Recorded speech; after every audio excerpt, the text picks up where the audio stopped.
You all are coming with me." The summer sun burned low over the prairie town of Red Hollow, painting the dust-streaked streets in hues of orange and rust. The settlement was alive with cruel anticipation, for tonight there would be an auction of flesh and fear. The wooden platform outside the saloon had been turned into a stage, and 3 trembling girls stood upon it, their wrists bound, their dresses torn from rough handling. The crowd of settlers shouted bids, their faces twisted with greed. These weren't wives being sought in honest matrimony, nor workers to be treated fairly. These were frightened souls being sold like cattle, and the highest bidder would claim them. At the edge of the crowd, one man stood apart. Broad-shouldered, his hat tilted low, dust clinging to his dusty coat, his presence carried a weight that silenced men when his eyes turned their way. His name was Elias McGraw, a former cavalryman turned drifter, who had seen enough violence to last a lifetime. He had come to Red Hollow for supplies, nothing more. But what he saw that evening ignited the last ember of rage and justice in his battle-scarred heart. The auctioneer, a wiry man with a cruel grin, smacked his gavel. "First girl. Strong enough for labor, and pretty enough for a man's house.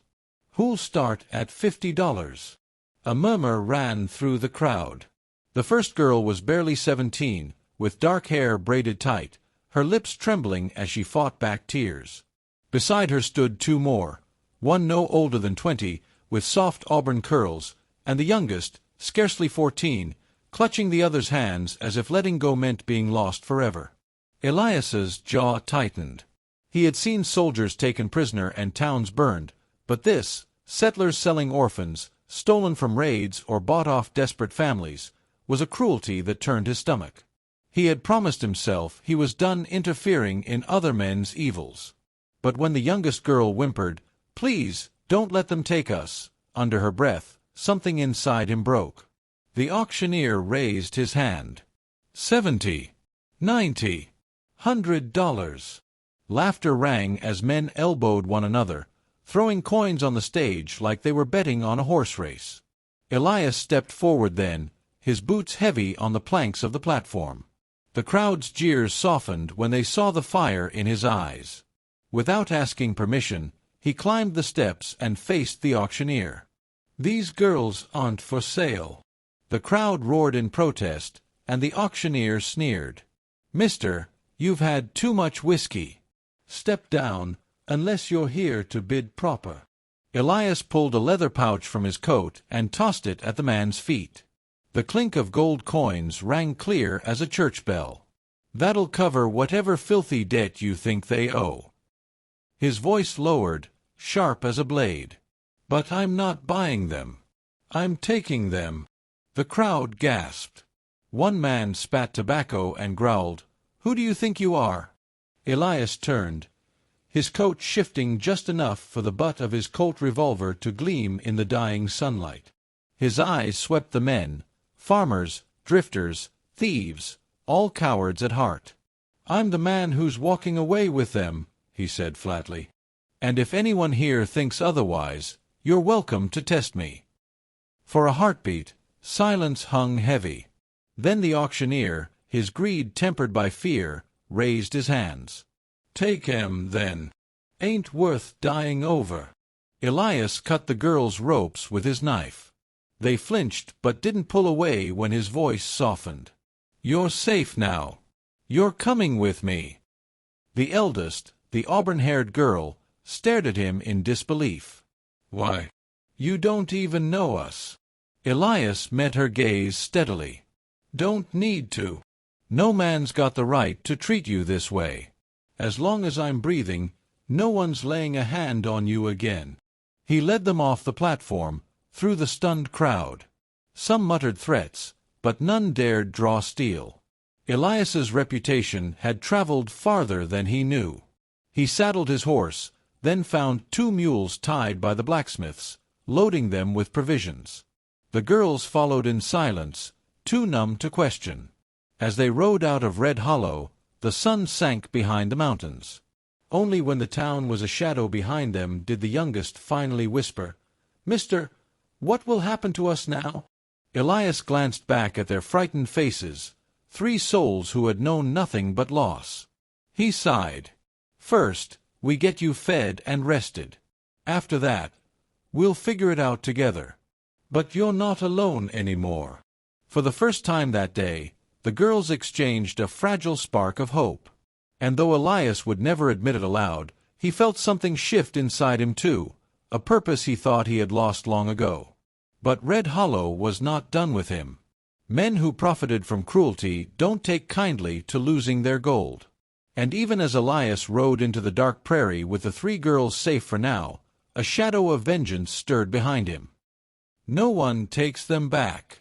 The prairie night was vast and quiet, the stars scattered like silver dust across a velvet sky. Elias guided his horse along a narrow trail, the mules trudging behind, while the 3 girls huddled close together on the second horse he had taken from the town stables. Their silence weighed heavy, broken only by the soft creak of leather and the distant call of coyotes. They had ridden for nearly 2 hours when Elias slowed, scanning the ridgeline behind them. His instincts, honed from years of soldiering, prickled like a storm in his blood. They weren't alone. He reined up in a small clearing by a stream, dismounted, and helped the girls down. "We'll camp here," he said. "You'll need food and rest." The eldest girl, the auburn-haired one, finally found her voice. "They'll come after us, won't they?" Elias met her eyes. "They'll try." He crouched to light a small fire, keeping the flames low so they wouldn't be seen from miles away. "But they won't succeed." The youngest girl clung to her sister's skirts. "What if they hurt you?" A faint smile touched Elias's lips, weary but certain. "I've faced worse men than them. You let me worry about that." Once the fire crackled, he shared jerky and bread from his saddlebag. The girls ate slowly, still glancing at the shadows like hunted deer. Elias studied them quietly, learning their faces in the firelight. The eldest, perhaps 20, had green eyes that carried both defiance and sorrow. The middle girl, 17, kept her dark braid tight against her back, her expression wary but brave. The youngest, 14, looked too small for the terror she'd endured. "What are your names?" Elias asked gently. The eldest answered first. "Clara." She gestured to the others. "That's Ruth. And little Hannah." Elias nodded. "Clara. Ruth. Hannah. I'm Elias." Clara looked at him searchingly. "Why would you risk yourself for us? You don't even know who we are." Elias poked the fire, sparks drifting upward. Memories tugged at him, faces of people he couldn't save, soldiers he left behind. His voice was low. "Because once, someone should have done the same for my sister. Nobody did. I ain't letting it happen again." Silence followed. Clara's eyes softened, though she said nothing. That night they slept in the clearing, Elias keeping watch with his rifle across his knees. And sure enough, before dawn, he saw lantern light moving along the ridge. Men were tracking them. He woke the girls quietly. "On your feet. We ride now." They mounted in haste, the fire stamped out. By the time the first rays of dawn touched the grasslands, Elias was leading them toward the shelter of Cottonwood Canyon. But the pursuers were faster than he hoped. Midday, as the sun blazed overhead, rifle cracks split the silence. A bullet struck the dirt near Ruth's horse, making it rear. The girls screamed, clinging to each other. Elias spun in the saddle, his revolver flashing. He fired 2 shots, forcing the riders back behind a rocky outcrop. "Down! Get to cover!" he shouted. He herded the girls behind a stand of boulders. Dust rose as more shots rang out, splintering rock. The girls crouched low, terrified. Clara grabbed his sleeve. "They'll kill us. We should have stayed." Elias cut her off sharply but not unkindly. No. You were never safe there. Listen to me, Clara. He leaned close, his gaze steady as iron. I will not let them take you. Do you believe me? Her breath caught. Slowly, she nodded. Elias slid to the edge of the boulders, leveled his rifle, and waited. When one rider broke cover, Elias squeezed the trigger. The man toppled from his saddle. The others shouted in fury. There were 4 of them left, circling wide. Elias knew he couldn't hold them off forever. He glanced at the canyon walls rising ahead. "We move," he barked. "Stay low. Keep behind me." They scrambled through the rocks, bullets whining overhead.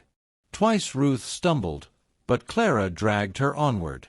Elias laid down covering fire, his shots precise, forcing the pursuers to duck. At last they slipped into a narrow gulch where the riders' horses couldn't follow. The echoes of gunfire faded behind them. Panting, the girls collapsed against the stone, trembling with exhaustion. Hannah sobbed softly. "We're gonna die, aren't we?" Elias knelt, resting a hand on her shoulder. "No, little one. Not while I've still got bullets and breath." Clara looked at him, her voice shaking. "They won't stop, will they?" "No," Elias admitted. "Men like that, they'll chase what they think they own." He wiped the sweat from his brow. "But they'll find I don't scare easy." That night, they camped deeper in the canyon. Elias set traps, hid their tracks, and stayed awake long after the girls slept. As he watched over them, he realized something had changed. They weren't just strangers anymore. Somewhere between the town square and the canyon gulch, they had become his responsibility. His family, whether by blood or not. At dawn, Clara awoke and found him still on watch, his eyes hollow with fatigue. She sat beside him quietly. "You could have left us," she whispered. "But you didn't." Elias's jaw worked. "I couldn't." For a long moment, neither spoke. Then Clara reached out and touched his arm gently. "Thank you."